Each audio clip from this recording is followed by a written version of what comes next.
Hi, welcome to episode number 2 then of our CDNify podcast, and I'm joined today by our marketing manager, Mike. Hi, Mike. Hi. And in today's session, what I wanted to do is cover some Bootstrap marketing techniques. Now, CDNify is itself bootstrapped. So first of all, Mike, just explain the idea behind what is a bootstrapped company or what is bootstrap marketing. Well, I mean, essentially, bootstrapping a company really means doing it without funding, without external funding. Yeah. So you may have some investment of your own money, but it's about not looking to venture capitalists. So. Yeah. And I mean, for me as a company director, as a CEO, I get increasingly frustrated with seeing startups that rely on so much funding, and I do have a kind of personal concern that how sustainable is this? Because you see a lot of startups will get maybe $2, $3, $4, $5 million in seed funding, which is a lot of money to make back. When you've and potentially to start off with only got a handful of customers on board. And I do wonder. Because there's so many startups, how sustainable it is. Are we in a kind of another .com boom, and then the bubble is going to burst maybe 3-4 years down the line, and all of these sites are going to shut down, and investors are going to be left out of pocket? We don't know. We'll have to wait and see. Well, like you say, I mean, a couple of £1 million before you've even turned a profit or even worked out what your monetization strategy is a lot of money to earn back. It's it's quite shocking, really. So we've bootstrapped CDNify, and we're all pretty experienced. So we kind of we have put some investment into it ourselves, but we've tried all grown businesses previously as well. Yeah, so we've tried to kind of be as lean as possible in terms of we haven't had an advertising budget. We haven't invested a lot in marketing resources as such. We invest, that's a good point. We've invested in people as opposed to actual, marketing resources, like you say. And ultimately, I think that is better because it allows you to build a stronger brand. Yeah. So effectively, bootstrapping is, starting up with a very, very minimal budget, if any at all. And what I wanted to do today, Mike, is just pick your brains on 5 different strategies that we've used that can be easily applied by anyone, really, even without any kind of staff as per se. If you're just a 1 or 2 man band, kind of starting up a company or starting up a website from home, you can put these strategies into effect immediately. And hopefully it'll be useful to a lot of our customers, because we know that certainly a lot of the people that we've signed up and that are using CDNify are entrepreneurial. They're launching their own things. So hopefully some of these bits of advice will be useful. So my first one for you is content marketing. We've all heard of it. So what is content marketing and what isn't content marketing? So to start with, I guess I'd talk about what it isn't. What content marketing isn't is lead capturing. Content marketing really is about building brand awareness and building trust in your brand, and then you use other mechanisms in order to convert and capture those leads. Yeah, and it's a great way, obviously, of attracting targeted traffic to your website and actually being genuinely cool to your end user, your market, providing really good value content for free, which is what everyone wants at the end of the day. That's what the internet is about. It's an information highway. Bit of an old school term there. It is. But it is still true, and it's still really relevant, and we've been really big on that at CDNify. Yeah, absolutely, because, ultimately it's about kind of creating content that kind of fits into the narrative of your customers. So the more you do that, it makes it easy for them to relate and understand, your brand and connect with you. That brings me on to my next question.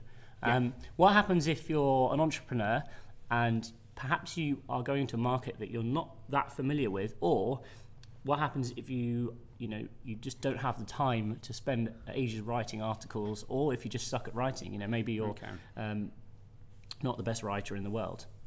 Okay, so first of all, when I first joined CDNify, I didn't know a massive amount about what a CDN actually was. I think ultimately it's just about being, obviously you do your groundwork, you understand what the product is, and you grow from there. But if, say, you don't have a lot of time to actually produce content, there's loads of places out there. I mean, you could use Scripted. That's a really good, if you need a white paper doing, they'll do you a white paper potentially about $80, which if you then put a proper campaign in place around that white paper, that could be really, $80 really, really well spent. But the point is, don't commission an infographic or a white paper and then just drop it on Facebook and expect it to work. No. It's about having an integrated campaign around that piece of content, isn't it? Okay, so that's a good question, a good point you make there about having kind of integrated campaign. So is there a recommended frequency of content? Would you suggest people push something out every day, especially when they're starting up? What's a kind of good balance to have there in terms of the amount of content you're publishing and how often you're doing it? I guess it's about understanding what level of engagement you have on each different platform. So with CDNify, for example, our audience is a lot more engaged on Twitter than they are on LinkedIn. But when you look in our analytics, that LinkedIn still actually drives a lot of traffic to our site. Okay.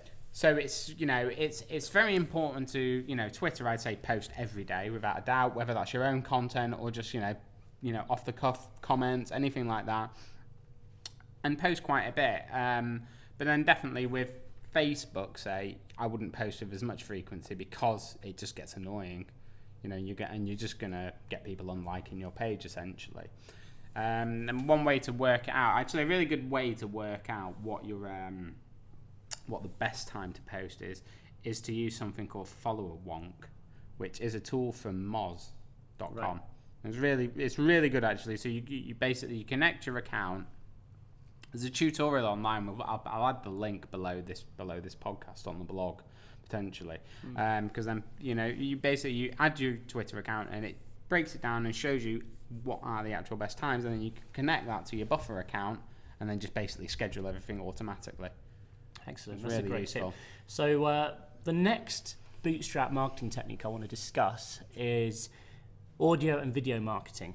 Now, I think it depends. A lot of people, especially if you've been using the internet for a long time, this is something that a lot of people are kind of scared about. They're a bit unsure about, and how does it really differ from content marketing? And what are the advantages and disadvantages? I don't think there's any disadvantages actually, but I think any marketing you do is obviously good. Yeah. But why is audio and video so different from a marketing perspective than sort of traditional content marketing where you're kind of writing articles? Well, firstly, it's easier for people to watch a video. Yep. So it spreads easier, definitely. But then also, I guess one of the really good things about it is to do with ranking, really. There's so, if you make a video and you post it to YouTube, so many people on YouTube constantly, it's a place of authority, isn't it? Absolutely. And speaking of authority, I think audio and video is a great way to really bond with your audience. You can build a much closer connection with someone if you're talking to them and looking into a camera or talking to a microphone, and than you would if you're just trying to communicate your message via a blog or an article or your actual website. So I think it's really, really good to sort of build rapport and you don't need to be an expert news presenter or TV presenter to do video. Video now is so accessible and you can produce it so cheaply. 10 years ago, for example, to put video online, and you'd have not needed to go out and buy fancy cameras and have a really expensive setup to make it look good. Whereas now you can just go out and buy an SLR and produce a stunning video, or even just use your iPhone and shoot it. Yeah, it's about having a good marketing mix, isn't it? And it's about having articles written by you on other people's sites, having a strong blog on your own site, having a really good YouTube channel. Yeah, and so what are the other advantages to audio and video marketing which would kind of differ to standard content, e.g. your own blog? Well, it's certainly in terms of search, because like you said, because YouTube or SoundCloud, say, have such authority. They have so many people moving through their sites. When you post a bit of content on there, certainly, maybe not as much nowadays, but when you post a video, you're going to get good search ranking for that term. Yeah, and that's simply because the content isn't hosted. It takes time to build up an authority for a particular domain at your website. But if you post it on YouTube or SoundCloud or one of the other video or audio sites, there is already a certain level of sway attached to that site within the search engine. So as long as you get your keywords right for the title and the description and all the meta tags and things like that, you've got a good chance of actually getting well ranked, especially if you're going after very specific terms. Yeah, exactly. And again, with video, it's about understanding your market as well. I mean, for us, YouTube's definitely one of the best places. Yeah. But for a different brand, Vimeo might be the best place, or even using Dailymotion. Yeah, I mean, with one of my other companies, we used to, about two years ago, I did a lot of video marketing, and I was trying to push out around one video every other week, and it worked very, very well for us. And the cool thing is those videos are all still online now, and they still get traffic, and they still bring in leads and customers effectively, which is really, really great, because once you've done that stuff's always going to be there. And what we did with that was, we didn't just put it on YouTube. We had a service where the videos were uploaded to lots of different video sites. So they're also on Dailymotion, etc. Yeah. Okay, next Bootstrap marketing technique, which is PR, or more specifically, free PR. Because obviously, yes, you can go and spend tens or hundreds of thousands of dollars with a PR company, and they'll get you featured in newspapers or magazines or online publications. But how about doing it yourself and taking a DIY approach and getting free PR? Is it possible if you're a new company, to get featured on big news sites, for example, without any budget or without any kind of contacts within the industry? So my stand on this would be never use a PR company. Okay. I do genuinely believe that. I think if you're a brand, which say with CDNify, we're a brand, we know our brand, there's no one better to basically put that messaging out there than us. Okay. And overpaying a third party to write a press release and send it to some journalists they've got on their books is not money well spent, I don't think. You're better off pushing your own PR and putting that money that you would spend on a PR company on paid advertising campaigns. So presumably, what advice would you give someone if they were going to do that? I think obviously you need to think of an angle or a story. Oh yeah, absolutely. So what advice would you give people who are looking to approach journalists with a new startup or a bootstrapped website?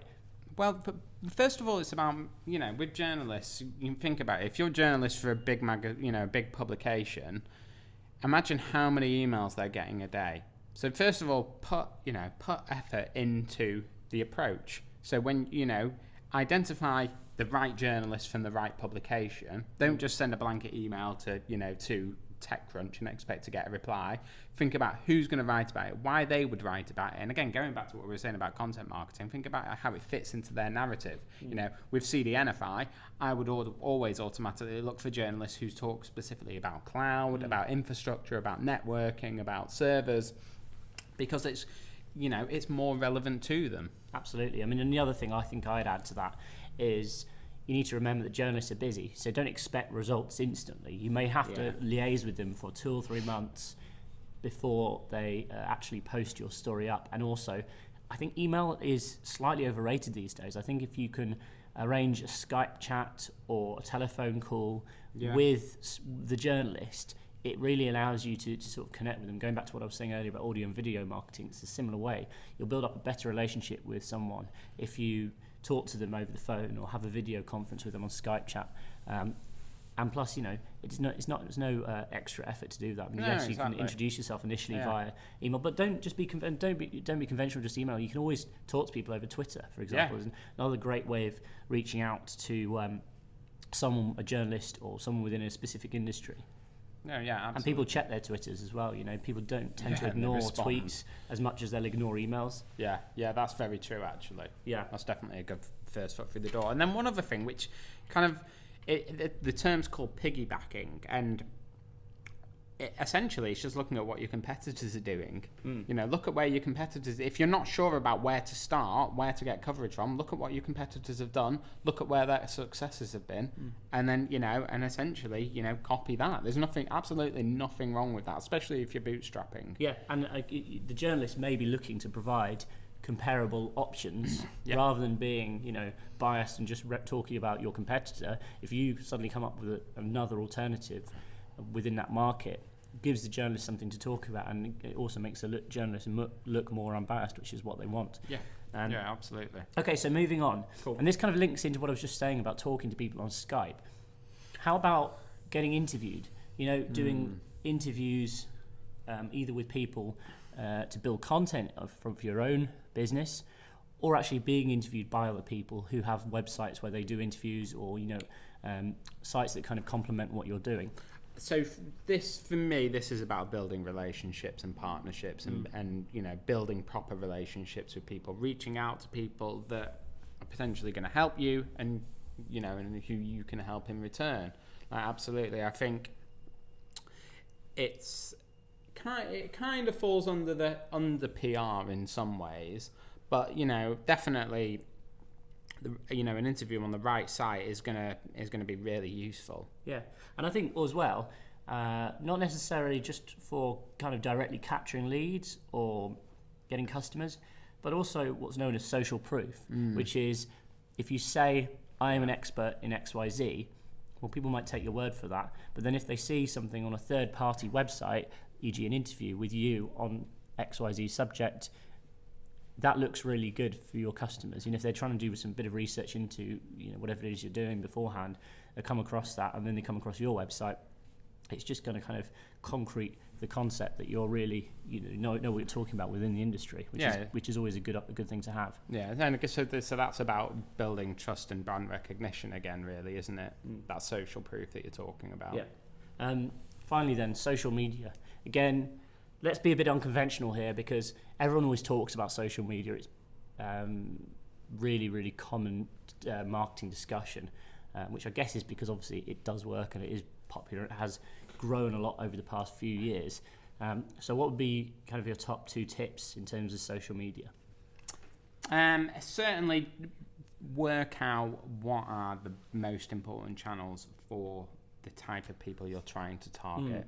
I mean, that's really important. There's no point in just going after every channel. Certainly to start off with, go after every channel, and then take that data, analyze it, and work out where it's best to focus your efforts. Yeah. So I mean, like when over the last few months, we've been using App.net, and we initially thought it'd be a great channel because it'd be very, very relevant to our audience. Actually, the more that we've been using it, the more we've realised there's really not much activity on there. And people have accounts, but people aren't actually on the site themselves. Yeah, it's one of those things, and there was a lot of buzz about it. But, I mean, Twitter and Facebook are the obvious 2 options. Yeah. For example, one of my other businesses, we have a lot of interaction on Facebook, and we have a lot more likes on Facebook than we do on Twitter. And it seems for that particular business, Facebook's the better option. However, we've noticed with CDNify, Twitter seems to be the great platform for us. We've got Facebook, but again, we have more engagement with our audience on Twitter. So it's easier to have a conversation as well. And I think our relationship with CDNify customers is quite informal. People know that they can fire an email to us if they've got a question about something, and we'll jump on Skype and we'll help them. It's as simple as that, isn't it? All right. So thanks very much for your time today, Mike. Yeah. I think it's been very interesting. Cheers. We've got plenty more of these episodes coming up, and we're going to be posting them as regularly as we can. To start off with, we're going to be interviewing our team members internally here at CDNify and talking about various different things, everything ranging from more marketing stuff through to open source and development, through to customer service. The other thing is, in the next episode, we've got a fantastic promo for CDNify, for new customers to CDNify. We're going to be announcing an exclusive promo code at the end of the next podcast. So please subscribe and be sure to check us out again. Thanks very much for your time today. Thanks for listening, and we'll speak to you very soon. Cheers. Bye for now.